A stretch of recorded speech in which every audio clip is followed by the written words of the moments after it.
ఒక విషయం అర్థం కాకపోతే మీరు ఎవరైనా క్లారిఫై చేయగలుగుతారా?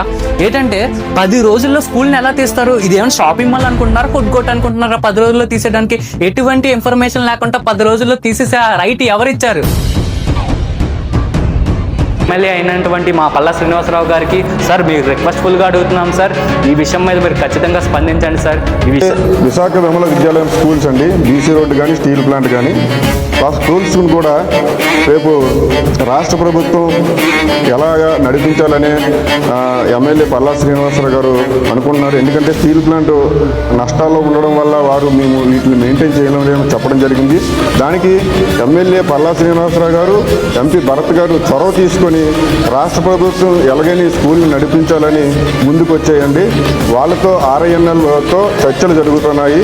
కొన్ని రోజుల్లోనే స్కూళ్ళను కూడా ఎలాగా ప్రభుత్వం దాని ఆధీనంలో తీసుకొని నడిపించాలనే విధంగా ముందుకు సాగుతుందని కూటమి ప్రభుత్వం ఈ ద్వారా తెలియజేస్తున్నాం.